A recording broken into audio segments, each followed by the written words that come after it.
नमस्कार. या अभ्यासपत्रिकेच्या अनुषंगाने साहित्याचे स्वरूप समजून घेण्याचा प्रयत्न करत होतो. साहित्याचे स्वरूप या घटकांतर्गत साहित्याची संकल्पना पाहत असताना ललित साहित्य आणि ललितेतर साहित्य अशा प्रकारची संकल्पना आम्ही समजून घेतली आणि त्यानंतर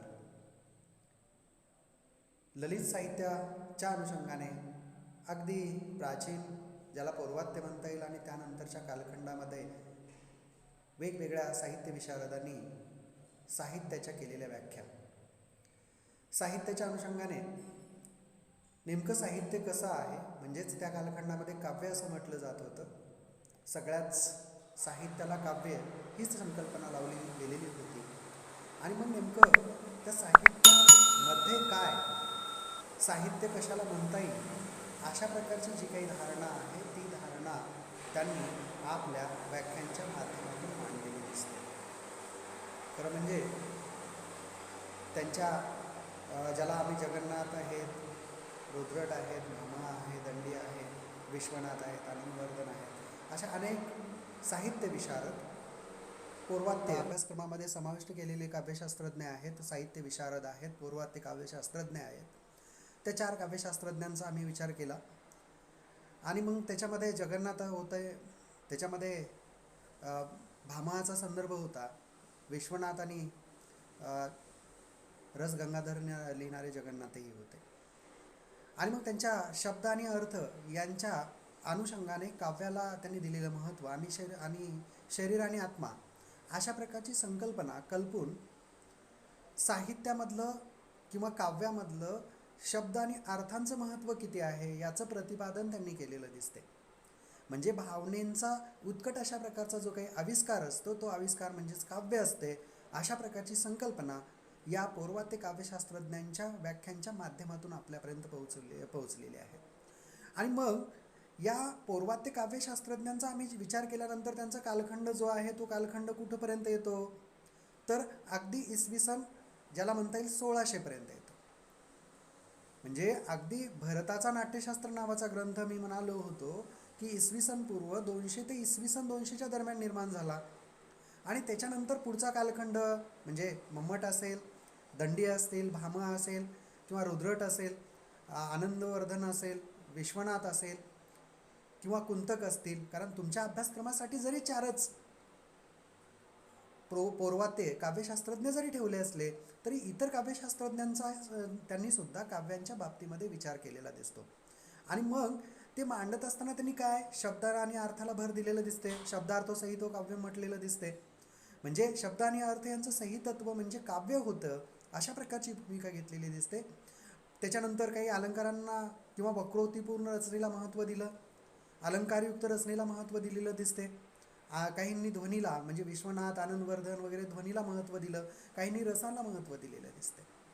म्हणजे वाक्य जर रसपूर्ण असेल तर वाचक हा वाचणार आहे अशा प्रकारची भूमिका घेतलेली दिसते. आणि एकंदरीत जेव्हा आम्ही पौर्वात्य काव्यशास्त्रज्ञांच्या अनुषंगाने विचार करू तेव्हा आपल्या लक्षात येईल की म्हणजे काही जणांनी शब्द आणि अर्थांना विशेष महत्त्व दिलं, पण त्याचबरोबर ते रसिकाला आवडणारं असलं पाहिजे अशा प्रकारची भूमिका या पौर्वात्य काव्यशास्त्रज्ञांची असलेली आपल्या लक्षात आली. म्हणजेच आम्ही जे काही भावना व्यक्त करणार आहोत ती भावना ऐकणाऱ्याला, वाचणाऱ्याला आवडली पाहिजे अशा प्रकारची भूमिका त्यांच्या काव्याच्या, साहित्याच्या व्याख्याच्या माध्यमातून आपल्यापर्यंत पोहोचते. मग तशा प्रकारचे दुसरे ज्याला म्हणता येईल पाश्चात्य काव्यशास्त्रज्ञ, म्हणजे जसे भारतीय काव्यशास्त्रज्ञांचा आम्ही विचार करत असताना आत्मा आणि शरीर याला विशेष महत्त्व दिलं, शब्द आणि अर्थ याला विशेष महत्त्व दिलं, त्यानंतर रती आणि अलंकार आणि त्यानंतर ध्वनी अशा काही गोष्टींना विशेष महत्त्व दिलेलं दिसते. तसं पाश्चात्य काव्यशास्त्रज्ञांनी कशाला महत्त्व दिलेलं आहे, म्हणजे पाश्चात्य काव्याची संकल्पना ही खरं तर म्हणजे याला म्हणता येईल एक फार महत्त्वपूर्ण अशा प्रकारची साहित्य विचारामध्ये वर्तमान काळामध्ये सुद्धा मानली जाते. म्हणजे आम्ही विचार केला की जसं भारतीय काव्यशास्त्रज्ञाचा विचार करत असताना आम्ही भरतापासून ते रस गंगाधर लिहिणाऱ्या जगन्नाथापर्यंत आलो. तसं म्हणजे भारतीय वाङ्मयामध्ये जशा प्रकारची चर्चा काव्याच्या संदर्भामध्ये झाली, साहित्याच्या संदर्भामध्ये झाली, शरीर आणि आत्माच्या अनुषंगाने झाली, तशा प्रकारची एक ललित साहित्याचा संदर्भ आम्ही घेतला. तशा प्रकारे ज्याला पाश्चात्य काव्यशास्त्रज्ञामधून त्यांनी मात्र थोडंसं ज्याला म्हणता येईल काव्याचा आत्मा कशाला मानला तर भावनेला मानला. म्हणजे आत्मा म्हणजे ज्याला म्हणता येईल महत्त्वाचा घटक, काव्यामधला महत्त्वाचा जर घटक कोणता असेल तर तो आत्मा मानलेला दिसतो. म्हणजे त्याला म्हणत असताना ते म्हणतात की इमोशनल इलेमेंट्स, म्हणजे एक भावना हा काव्यामध्ये असलेच पाहिजे, भावना हे साहित्यामध्ये असलीच पाहिजे. आणि भावना साहित्यामध्ये जर नसेल तर ते साहित्य तोडकं, ज्याला म्हणता येईल अर्थहीन ठरतं. आणि म्हणून आम्ही एखादं साहित्य वाचतो, एखादी कादंबरी वाचतो, एखादं नाटक वाचतो, तेव्हा त्याच्यातल्या भावना, त्याच्यातले विचार आम्ही समजून घेण्याचा प्रयत्न करत असतो. आणि ते विचार, ते भावना आम्हाला आवडतात, म्हणजेच त्या रसपूर्ण असतात म्हणून आवडतात. आणि जर रसपूर्ण नसल्या तर त्या आम्हाला आवडल्या नसत्या. आणि म्हणून पाश्चात्य जे काही काव्यशास्त्रज्ञ आहेत, त्या पाश्चात्य काव्यशास्त्रज्ञांनी इमोशनल इलेमेंट्सवर भर दिलेला दिसतो. म्हणजे त्याच्यामध्ये आम्ही पाहणार आहोत की जे 4 काव्यशास्त्रज्ञ आहेत, विलियम वर्ड्सवर्थ आहेत, कार्लाइल आहे, केबल आहे आणि मॅथ्यू आर्नॉल्ड आहे. या 4 काव्यशास्त्रज्ञांचा विचार आपल्याला इथे करायचा आहे. आणि म्हणून त्यांनी सुद्धा शास्त्रीय वाङ्मय आणि ललित वाङ्मय अशा प्रकारचा भेद केलेला दिसतो पाश्चात्य काव्यशास्त्रज्ञांनी, साहित्य विशारदांनी.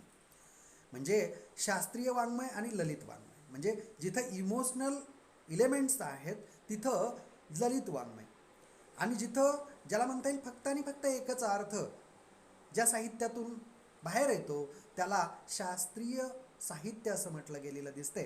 आणि म्हणून डी किन्नी नावाचा जो काही पाश्चात्य काव्यशास्त्रज्ञ आहे तो म्हणतो की लिटरेचर ऑफ पॉवर अशा प्रकारचा शब्दप्रयोग त्यांनी ललित वाङ्मयाला दिलेला दिसतो. आणि म्हणून एक प्रकारे भावना जागृतीच्या द्वारे वाचकांवर वर्चस्व चालवणारी ते असते. म्हणूनच तशा प्रकारचं लिटरेचर ऑफ पॉवर अशा प्रकारचं मत या डी किन्नी नावाचा जो काही पाश्चात्य विचारवंत आहे यांनी विचार मांडलेला दिसतो असं आपल्याला म्हणता येईल. म्हणजे भावनेच्या अंगांचा उल्लेख म्हणजे त्यांच्या पाश्चात्य काव्यशास्त्रज्ञांच्या अनुषंगाने प्रत्यक्ष जरी झालेला नसला तरीही इमोशनल इलेमेंट्सची भूमिका त्यांनी महत्त्वपूर्ण अशा प्रकारे मांडलेली दिसते असं आपल्याला म्हणावं लागेल. आणि म्हणून एक प्रकारे संस्कृत लेखकांनी ज्याला ललित वाङ्मयाला उद्देशून काही शब्द, ज्याला मग वाङ्मय वगैरे किंवा ललित साहित्य अशा प्रकारचा शब्दप्रयोग वापरलेला दिसतो, तशा प्रकारचा लिटरेचर ऑफ पॉवर अशा प्रकारचा म्हणजे त्यांनी सुद्धा शास्त्रीय वाङ्मय आणि ललित वाङ्मय अशा प्रकारचा भेद केलेला दिसतो. आणि त्याच्यामध्ये महत्त्वाच्या गोष्टी मानलेल्या दिसतात, एक कल्पनेचे अंग आणि त्यानंतर बुद्धीचे अंग आणि लयबद्धता. म्हणजे कल्पना, बुद्धी आणि लयबद्धता म्हणजेच भावना आणि कल्पना. एका शब्दात जर आपण त्या गोष्टीकडे जायचं असेल तर भावना आणि कल्पनेला विशेष महत्त्व काव्यामध्ये या पाश्चात्य काव्यशास्त्रज्ञांनी सुद्धा दिलेले दिसते असं आपल्याला म्हणता येईल. कारण भावनेच्या अंगाइतकेच महत्त्व त्यांनी कल्पनेला दिलेले आहे. कारण इमॅजिनेटिव्ह इलेमेंट्स अशा प्रकारचा शब्दप्रयोग त्यांनी वापरलेला दिसतो. कारण काव्यातील पुष्कळ भाग हा कल्पना निर्मित असतो, ही गोष्ट आपण मान्य करूया. म्हणजे एखादा कवी काव्य लिहितो म्हणजे काय करतो, त्याच्या अवतीभोवती जे काही त्याला सापडतं, जे काही त्याने निरीक्षण केलेलं असतं, जे काही पाहिलेलं असतं, जे काही ऐकलेलं असतं, त्याचा एक प्रकारे तिथं नायक उभा करतो आणि त्याच्या अनुषंगाने त्याचं ते रेखाटन त्यांनी केलेलं असतं. आणि म्हणून तशा प्रकारे एक प्रकारचं इमॅजिनेशन असते. म्हणजे कल्पनेचं अंग साहित्यामध्ये, काव्यामध्ये महत्त्वाचं असते अशा प्रकारचं मत त्यांनी मांडलेलं दिसते. म्हणजेच काव्यनिर्मितीचा एक ज्याला म्हणता येईल कल्पना हीच काव्यनिर्मितीचे प्रमुख जनक अशा प्रकारची भूमिका त्यांनी किंवा शक्ती त्यांनी मानलेली दिसते. आपल्याकडे शक्तीचा विचार काव्य विचारात न होता काव्यनिर्मितीच्या जनक कारणामध्ये म्हणजे भारतीयांच्या अनुषंगाने जर असेल तर तो तशा प्रकारचा झालेला दिसतो असं आपल्याला म्हणता येईल. म्हणजेच कल्पनेने कथानकाची मांडणी करण्याचं कसब हे कवीला येत असतं अशा प्रकारचं मत त्यांनी इथं मांडलेलं दिसते. आणि म्हणून एक प्रकारे कथानकांची कल्पना निर्मिती, त्यानंतर व्यक्तीची निर्मिती आणि या अशा प्रकारचे बारीक सारीक जे काही बारकावे आहेत ते कवीच्या माध्यमातून या साहित्यामध्ये किंवा काव्यामध्ये एक कल्पनेच्या माध्यमातून मांडलेले असतात. अशा प्रकारची भूमिका त्यांनी घेतलेली दिसते. दुसरा महत्त्वाचा जो घटक त्यांनी मांडला तो घटक म्हणजे बुद्धी. कारण इंटेलेक्च्युअल एलिमेंट्स अशा प्रकारचा शब्दप्रयोग त्यांनी वापरलेला दिसतो. कारण आम्ही इकडं प्रतिभाशक्ती असं म्हणालो त्याला. कारण प्रतिभाशक्ती म्हणजे काय, एक विशिष्ट अशा प्रकारची काव्य साहित्य रेखाटण्यासाठी लागणारी बुद्धी. आणि म्हणून तशा प्रकारची बुद्धी, तशा प्रकारचे इंटेलेक्च्युअल एलिमेंट्स, अशा प्रकारची भूमिका त्यांनी आपल्या साहित्यामध्ये मांडलेली दिसते किंवा एक प्रकारच्या पद्धतीच्या अनुषंगाने तो शब्दप्रयोग केलेला दिसतो असं आपल्याला म्हणता येईल. आणि त्यानंतर लयबद्धता, कारण काव्यामध्येही लयबद्धतेला विशेष महत्त्व आहे.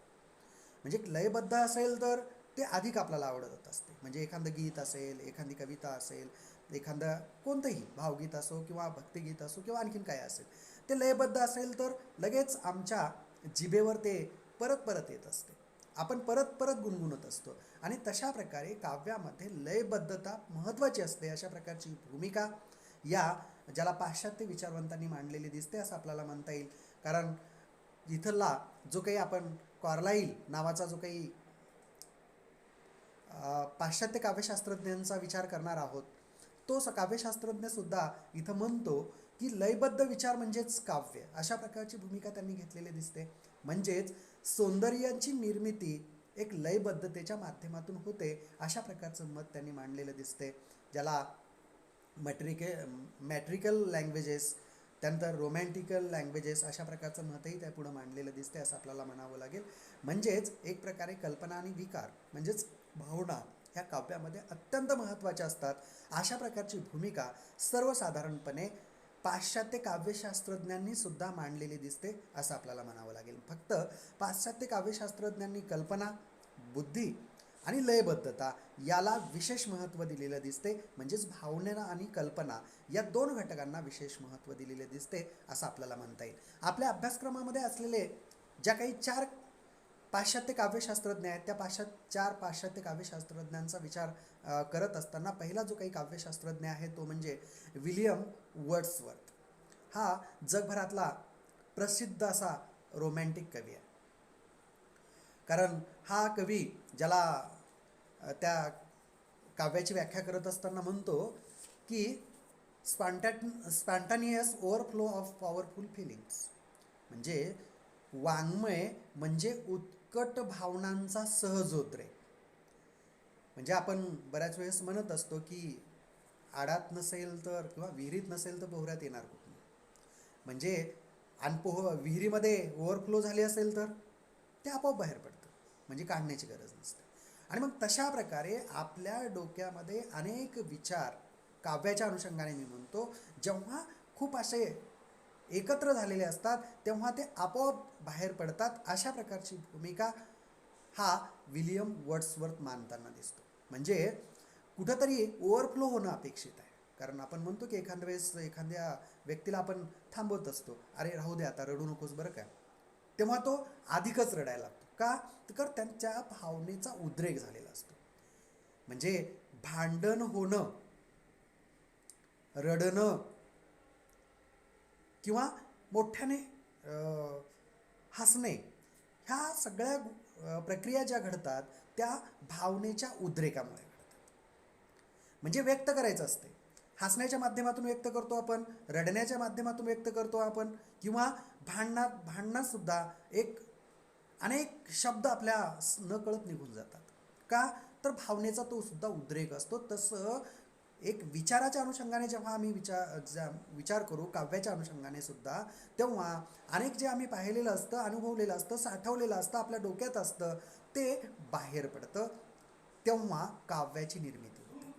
आणि म्हणून उत्स्फूर्तपणा हा कवितेच्या निर्मितीमध्ये महत्त्वाचा मानला जातो असं विलियम वर्ड्सवर्थ मानताना दिसतात. आणि म्हणून विलियम वर्ड्सवर्थचा जर आम्ही कालखंड पाहण्याचा प्रयत्न केला तर तो साधारणपणे 1850च्या दरम्यान, म्हणजे 1770 ते 1850च्या दरम्यान. आम्ही भारतीय विचारवंतांच्या अनुषंगाने, जेव्हा पूर्वात्य विचारवंतांच्या अनुषंगाने जगन्नाथ, रस गंगाधर लिहिणारा जगन्नाथ आहे तो 1650चा कालखंड आम्ही पाहिला. आणि त्याच्यानंतरचा कालखंड हा पाश्चात्य काव्यशास्त्रज्ञांचा येताना दिसतो. हा रोमॅन्टिक कवी आहे. त्याचं द ज्याला म्हणता येईल एक हा ब्रिटन महाकवी, एक जगभरामध्ये प्रसिद्ध अशा प्रकारचा असलेला हा कवी. पण या कवीनं एक अभिजात जो काही वर्गामधल्या जी भाषा असेल ती भाषा साहित्यामध्ये वापरणं उचित, जे वापरायलाच पाहिजे अशा प्रकारची भूमिका न घेता, तर सर्वसामान्यांच्या भाषेमध्ये सर्वसामान्यांच्या भावनेचा जो काही सहज उद्रेक असेल तो सहज उद्रेक साहित्यामध्ये काव्यामध्ये यावा अशा प्रकारचा आग्रह या विलियम वर्ड्सवर्थने धरलेला दिसतो असं आपल्याला म्हणता येईल. आणि त्यांनी एक वाङ्मय म्हणजे नेमकं उत्कट भावनांचा सहज उद्रेक अशा प्रकारची व्याख्या केलेली दिसते. आणि त्याच्यानंतर जो कार्लाईल नावाचा कवी आहे तो काव्याची व्याख्या करत असताना, कवितेची व्याख्या करत असताना काय म्हणतो, तर काव्य म्हणजे संगीतपूर्ण विचार होय, ज्याला पोएट्री इज म्युझिकल थॉट अशा प्रकारचं मत त्यांनी आपल्या काव्याच्या व्याख्येच्या अनुषंगाने केलेलं दिसते. एक प्रकारे म्हणजे लयबद्धता आम्ही जे म्हणालो की पाश्चात्य साहित्य विशारद किंवा काव्यशास्त्रज्ञ कल्पना, त्यानंतर बुद्धी आणि लयबद्धतेला विशेष महत्त्व देतात. म्हणजे भावना आणि कल्पना हे साहित्यामध्ये प्रमुख अशा प्रकारचं अंग आहे, अशा प्रकारची भूमिका त्यांनी घेतलेली दिसते. कारण कोणतीही कविता, कोणतंही साहित्य हे कल्पनेच्या माध्यमातून एक निर्मिती झालेलं असते, मांडणी केलेली असते, अशा प्रकारचं मत त्यांचं असलेलं दिसते. आणि ते योग्यही आहे, मत खरंही आहे. आणि म्हणून तशा प्रकारचं हा कार्लाईल सुद्धा म्हणतो की पोएट्री इज म्युझिकल थॉट, म्हणजे एक प्रकारे संगीतपूर्ण अशा प्रकारचा विचार. कारण कलात्मकता त्याच्यामध्ये विशेष महत्त्वाची असते. कोणत्याही साहित्यामध्ये कलात्मकता असेल तर वाचक त्याकडे आकृष्ट होतो, रसपूर्ण असेल तर वाचक त्याकडे आकृष्ट होत असतो. तसंच ती संगीतपूर्ण असेल तरही तो, ज्याला लयबद्धता त्याला लाभलेली असेल, संगीतपूर्ण असेल तर आणि तरच वाचक त्याकडे आकृष्ट होत असतो, अशा प्रकारचं मत कार्लाईलनं मांडलेलं दिसते. आणि म्हणून हा कवी, ज्याला म्हणता येईल पाश्चात्य काव्यशास्त्रज्ञ, एक संगीतपूर्णतेला किंवा लयबद्धतेला विशेष महत्त्व या कवितेच्या माध्यमातून देताना दिसतो असं आपल्याला म्हणता येईल. आणि त्यानंतर केबल नावाचा जो काही पाश्चात्य काव्यशास्त्रज्ञ आहे तो मात्र ज्याला एक प्रकारच्या उत्स्फूर्तपणाला विशेष महत्त्व देतो. म्हणजे उचंबळून येणाऱ्या भावना आणि यांना मिळालेली एक प्रकारे कल्पनेच्या माध्यमातून वाट म्हणजे काव्य होय, अशा प्रकारचं मत त्यांनी मांडलेलं दिसते. आणि ते म्हणतात की a event for overcharge filling of a full imagination, म्हणजे आमच्या मनामध्ये ज्या काही भावभावना आहेत, ज्या विचार आहेत, ज्या कल्पना आहेत, ज्या धारणा आहेत, आम्ही अवतीभोवती जे काही पाहिलेलं आहे, निरीक्षण केलेलं आहे, आणि हे पाहिल्यानंतर किंवा एखादी घटना पाहिल्यानंतर जे काही आम्हाला वाटते ते वाटणं आणि एकदम उचंबळून येणं. म्हणजे जसं वाल्मिकी ऋषींच्या अनुषंगाने आम्ही म्हणालो होतो की 2 क्रोंच पक्ष्यांचे त्याच्यामधलं शिकाऱ्यांनी एकाचा नेम धरला आणि तो त्याची शिकार केली आणि त्यांच्या तोंडून मा निषाद अशा प्रकारचे जे काही सहज उद्गार आलेले दिसतात. आणि ते काव्य म्हणजे सहज उद्गार, आणि तशा प्रकारचे सहज उद्गार, या सहज उद्गारांना केबल आपल्या काव्याच्या व्याख्येमध्ये विशेष महत्त्व देताना दिसतो. कारण उचंबळून येणं फार महत्त्वाचं आहे अशा प्रकारची भूमिका त्यांनी, कारण भावनेचं उचंबळणं, एक प्रकारच्या भावना फुल्ल होणं, भावना उत्कट होणं, आणि जेव्हा भावना उत्कट होतात तेव्हा त्या उत्कट झालेल्या भावना कल्पनेच्या माध्यमातून कवी, साहित्यिक आपल्या साहित्यामध्ये त्या भावना, ते विचार, त्या धारणा तो मांडत असतो. आणि म्हणून तशा प्रकारचं जर झालं ते एक प्रकारे वाट करून देणं म्हणजेच ते काव्य होय, अशा प्रकारची भूमिका त्यांनी मांडलेली दिसते. कारण ओव्हरफ्लो झालं की निश्चितपणाने आपल्याला वाट काढून द्यावीच लागते. आणि मग तशा प्रकारची ही वाट या शब्दांच्या माध्यमातून जेव्हा एखादा कवी, जेव्हा एखादा साहित्यिक करतो तेव्हा काव्य घडते आणि ते रसिकाला आवडते, वाचकांना आवडते, अशा प्रकारचं मत केबलचं असलेलं दिसते. आणि त्यानंतरचा जो काही हा पाश्चात्य काव्यशास्त्रज्ञांच्या अनुषंगाने आम्ही जेव्हा विचार करत होतो त्याच्यामधला मॅथ्यू आर्नॉल्ड नावाचा हा पाश्चात्य काव्यशास्त्रज्ञ, हा मॅथ्यू आर्नॉल्ड नावाचा पाश्चात्य काव्यशास्त्रज्ञ म्हणतो की मानवी शब्दशक्तींचा अत्यंत निर्दोष आणि आल्हाददायक असा उद्गार, कारण शब्दशक्ती हा शब्दप्रयोग मॅथ्यू आर्नॉल्ड यांनी वापरलेला दिसतो. आणि मग शब्दशक्ती, कारण शब्दांमध्ये शक्ती आहे असं आम्ही म्हणालो, कारण जेव्हा आम्ही एखादा विचार व्यक्त करतो, सांगतो, तेव्हा आम्ही शब्दांचा आधार घेतो, म्हणजे भाषेचा आधार घेतो. आणि भाषेमधले जे शब्द असतील त्या शब्दांना एक प्रकारे अर्थ असला पाहिजे. जर तो अर्थ नसेल तर त्याला किंवा त्यांच्या त्या भाषेमधले जे काही अक्षरांची जुळवाजुळव आहे त्या अक्षरांच्या जुळवाजुळवीला कोणत्याही प्रकारची किंमत असत नाही. आणि म्हणून एक शब्दशक्ती, कारण शब्दांच्या धारणा, शब्दामधून शक्ती, ज्याला प्रकट करण्याची जी काही क्षमता असेल ती क्षमता या शब्दांच्या माध्यमातून वाचकापर्यंत जात असते, ज्याला आम्ही अभिधा लक्षणं आणि व्यंजनांच्या अनुषंगाने पुढच्या प्रकरणामध्ये ते पाहणार आहोत की शब्दांच्या प्रमुख शक्तींच्या अनुषंगाने. म्हणजे जिथं वाच्यार्थ महत्त्वाचा असतो, जिथं लक्षार्थ महत्त्वाचा असतो, आणि ज्या काही शब्दांच्या शक्तीच्या माध्यमातून व्यंगार्थ महत्त्वाचा असतो. आणि साहित्यामध्ये आणि काव्यामध्ये व्यंगार्थाला विशेष महत्त्व असते. म्हणजे शब्दाच्या अर्थाबरोबर त्या पुढचं आणखीन काहीतरी सूचन या काव्याच्या माध्यमातून, साहित्याच्या माध्यमातून केलेलं असते. आणि म्हणून ते सूचन करत असताना अत्यंत निर्दोषपणे, एक प्रकारे आल्हाद देणारं जर असेल तर रसिक त्याकडे आकृष्ट होत असतो. अशा प्रकारचे उद्गार जर एखाद्या कवीच्या माध्यमातून निघालेले असतील, ते विचार साहित्यामध्ये आलेले असतील, आणि तशाच प्रकारचे उद्गार हे काव्यामध्ये असणं अपेक्षित आहे, अशा प्रकारचं मत मॅथ्यू आर्नॉल्ड यांनी मांडलेलं दिसते. The most delightful and perfect अशा प्रकारचा शब्दप्रयोग करून त्यांनी ह्युमॅन वर्ड्स अशा प्रकारचाही शब्दप्रयोग केलेला दिसतो. म्हणजे मानवी शब्द जे असतील, ही मानवी शब्द हे निर्दोष असले पाहिजेत आणि त्याच्यातून आल्हाद वाचकांना, ऐकणाऱ्याला वाटला पाहिजे. वाटत असेल तर ते काव्य होते, अशा प्रकारची भूमिका मॅथ्यू आर्नॉल्ड यांनी मांडलेली दिसते. एकंदरीत जेव्हा आम्ही भारतीय काव्यशास्त्रज्ञ आणि पाश्चात्य काव्यशास्त्रज्ञांचा विचार करू तेव्हा आपल्या लक्षात येईल की भारतीय काव्यशास्त्रज्ञांनी आत्मा आणि शरीर ही संकल्पना काव्याच्या एकंदरीत वर्णन करत असताना मांडलेली दिसते. आणि त्याच्यामध्ये आत्मा, रस, ध्वनी, रीती, औचित्य किंवा अर्थ अशा काही गोष्टींना विशेष महत्त्व दिलेलं दिसते. तर पाश्चात्य काव्यशास्त्रज्ञ किंवा पाश्चात्य साहित्य विशारद सुद्धा एक उत्स्फूर्तपणाला विशेष महत्त्व देतात, लयबद्धतेला विशेष महत्त्व देताना दिसतात, बुद्धीच्या अंगाला विशेष महत्त्व देताना दिसतात, त्याचबरोबर कल्पनेच्या अंगाला सुद्धा विशेष महत्त्व देताना दिसतात असं आपल्याला म्हणता येईल. आणि म्हणून एक प्रकारे उचंबळून येणाऱ्या भावना, उत्कट भावनांचा उद्रेक, संगीतपूर्ण विचार, आणि त्याचबरोबर एक प्रकारे शब्दांचा जो काही वापर आपण करणार आहोत तो वापर अत्यंत निर्दोष असला पाहिजे, आल्हाददायक असला पाहिजे, अशा प्रकारची भूमिका पाश्चात्य काव्यशास्त्रज्ञांच्या माध्यमातून मांडलेली दिसते असं आपल्याला म्हणता येईल. म्हणजे पाश्चात्य काव्यशास्त्रज्ञ आणि भारतीय काव्यशास्त्रज्ञ, ज्याला भारतीय काव्यशास्त्रज्ञांची सुरुवात जर आम्ही पाहिली काव्याच्या अनुषंगाने विचार करायला लागले, ते ज्याला नाट्यशास्त्र नावाचा ग्रंथ, आणि तिथून एक प्रकारे या काव्याची चर्चा सुरू झालेली दिसते. त्याच्याही अगोदर सुरू झाली, पण एक लिखित रूपाने जर आम्ही विचार केला तर त्या भारतांच्या अनुषंगाने आम्हाला विचार करावा लागेल. इसवी सन पूर्वचा कालखंड तो 200 आणि इसवी सन 200च्या दरम्यान हा नाट्यशास्त्र नावाचा ग्रंथ निर्माण झाला. आणि तिथून पुढं नाट्यशास्त्रावरची चर्चा, काव्यावरची चर्चा, त्यानंतर वेगवेगळ्या प्रकारचे संस्कृतमधले ग्रंथ आले आणि त्याच्यामध्ये काव्याची चर्चा झालेली दिसते. आणि 1650पर्यंतची ती चर्चा. आणि पुढचा कालखंड जेव्हा आम्ही पाश्चात्यांच्या अनुषंगाने जेव्हा विचार करायला लागू तेव्हा सुद्धा त्यांच्याही काव्याच्या चर्चेमध्ये सुद्धा एक प्रकारे ज्याला उत्स्फूर्तपणा येतो, भावनेचा उद्रेक येतो.